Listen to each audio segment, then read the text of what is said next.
Simon නවගත් එක මහත්තයා දවසක් කිව්වා හරි ලස්සන කතාවක් එක්සත් ජාතීන්ගේ ළමා යුනිසෙෆ් ආයතනයේ වැඩ කරනකොට මේ එතුමාව හම්බ වෙන්න ආවා. එතුමා හොඳ බුද්ධිමතෙක් සයිමන් නවගත් එක මහත්තයා එතුමාව හම්බ වෙන්න ආවා පිටස්තරේ.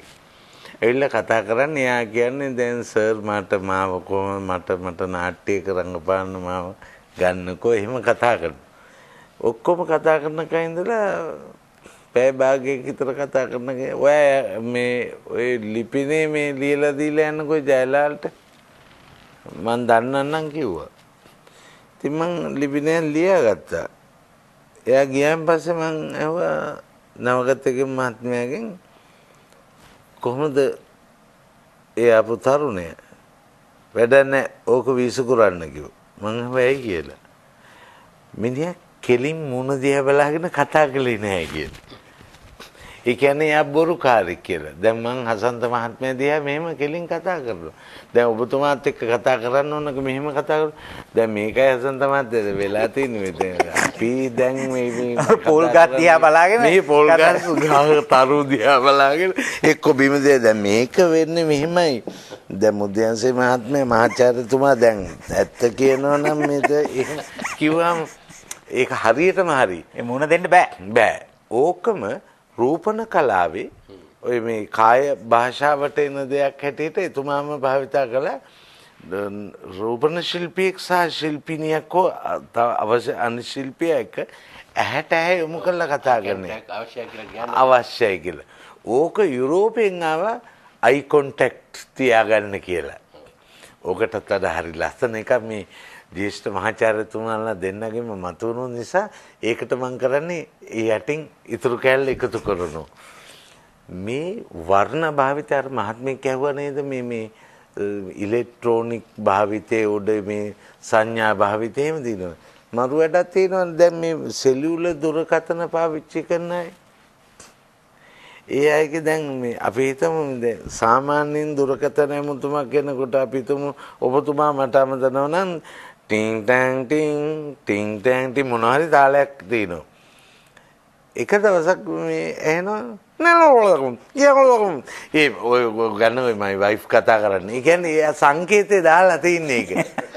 ඉලෙක්ට්‍රොනික ඒවත් ඇවිත් තින්නේ. දැන් ඔක නොදන්නව වුණාට එයා දන්නවා මේ බිරිඳ කතා කරනවා නම් එයාට වෙන තාලයක් දාලා. ඕකත් හරි. තව දෙයක් අපේ මහාචාර්යතුමනි මම මේ කියන දේ නිවැරදිද බලන්න. මම මෑතකදී සාමාන්‍යයෙන් විවාහක යුවලක් විවාහ වෙච්ච දවසේ ඒ අය වාහනයක නැගලා යනවා නම් අපි දැක්ක ගමන් කියනවා අද කසාද බැඳපු ජෝඩුවක් ඔය යන්නේ. මොකෙන්ද අපි ඕක කියන්නේ?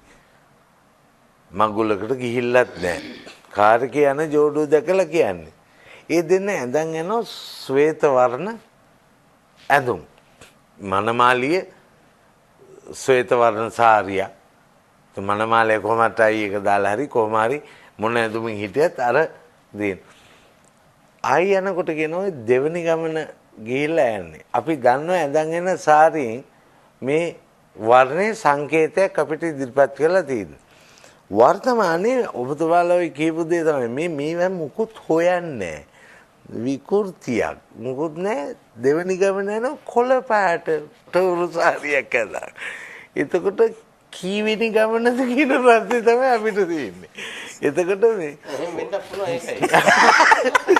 කරුණාකර වර්ණ භාවිත කරනකොට වර්ණ දැනගෙන භාවිත කරන්න කියන එකයි ඊළඟ එක. ඒ වැඩිදුර සොයාගෙන යනකොට මම මහාචාර්යතුමා කොහොම කිව්ව එක හරි මන් දිගුවක් එකතු කරනවා. දීර්ඝ ලෙස අධ්‍යයනය කරනකොට සංකේතවල ලෝකේ රටවල ගොඩක් වෙනස් වෙනවනේ භාවිතා කරන. දැන් චීනේ තනිකර සුදු අඳින්නේ දුස්තියට. එතකොට දැන් අපේ පාර්ලිමේන්තුවේ වැඩිපුරම සුදු අඳින්නේ. නැතන්ද මගේ චීනේ සංකේත කරන දුස්තියෝ හොරු චීනේ නෙමෙයිනේ. මේ එහෙම වෙනවා. එතකොට ඒ කියන්නේ සුදු ඇඳුම සරම සුදු කලිසම සුදු පට්ටි ඔක්කොම සුදු. එතකොට චීනෝ කියනවා ඒගොල්ලන්ගේ මේ ජනශ්‍රුති මෙනුවේදී ඒ දුෂ්ටෙක් එයාගේ තියෙන කළු ලකුණු මකා ගන්න තමයි සුදු අඳින්නේ කියලා. ඔක කොයි විදියට මෙහෙට ගැලපෙනවද මන් දන්නේ නැති වුණත් මේ දන්න වුණත් කොහරි මං කිව්වේ පෙලක් වර්ණ සංකේත රටින් රටට වෙනස්. ග්‍රීසියේ මේ රාජකීය බව දනවන ඇඳුම් ඇඳි දම් පැහැය. එතකොට කොළ පැහැය හෝ නිල් පැහැය රාජකීය චරිත. එතකොට මේවා ඔක්කොම ආවේ නාට්‍ය කලාවෙන්. ශ්‍රී ලංකාවේ ශ්වේත වර්ණය අඳින්නේ පිරිසිදු සිල්වත් චරිතයක් ගැන හැඟීම දනවන්න. එතකොට මේ අය කොහොමද චීනි ගිහිල්ලා ඔය මේ හදන නාට්‍ය චීනි පෙන්නුවොත් මොනවා වේද කියලා හිතන්න. මෙන්න මෙහෙම වෙනස්කම් ගොඩක් තියෙනවා. මේ නාට්‍ය චීන පෙන්නපුවාම. ඔව් පෙන්නුවාම. එතකොට ඒගොල්ලෝ හිතේ ආර දුෂ්ටය තමයි ඉන්නේ කියලා. මෝහිනී එන්නේ සුදු පාටි. මෝහිනිය ඔව්. මෝහිනී ආට්ටම් වලත් භාවිතා වෙනවා. ආට්ටමලත් එන්නේ මෝහිනී එන්නේ ලංකාවේ ಭಾರತේ. බරපතල ප්‍රශ්නයක්. අනිවාර්යයෙන්ම. හැබැයි අර මේ කාලෙන් කාලෙට තාක්ෂණය යනකොට වෙනස් වෙනවා කියන එක ඉංග්‍රීසි පටන් ගත්තු එංගලන්තෙත් දැන් වෙලා. දැන් ඊ පෙරේදා වෙනකොට ලොකු ප්‍රශ්නයක් උනේ මේ පුංචි ළමයි විභාගෙට ලියලා තින්නේ අර SMS කරන භාෂාවෙන්. දැන් ඒගොල්ලෝ නම් ඉංග්‍රීසි දැනගෙනනේ SMS එක ගන්න. ඒගොල්ලන්ගේ උපන් භාෂාවනේ. දැන් අපේ SMS තියනවා කියවලා තේරුම් ගන්න බෑ. මොකද Taman දන්න ඉංග්‍රීසි අකුරු ටික තමයි පෙළක් වෙලාට කුණුහරුප අදහසුත් එනවා ඒවැ. ඒ සංකේත භාවිත කරන ඉලෙක්ට්‍රොනික අවයව භාවිත කරනකොට වෙන වැරදි. ඔන්න සංකේතවල එතනත් වැරද්දක් වෙනවා. මේවා නිවැරදි කරගන්න හිතනවා නම් අපේ මිත්‍රයෝ වඩා හොඳයි කියලා මං හිතනවා.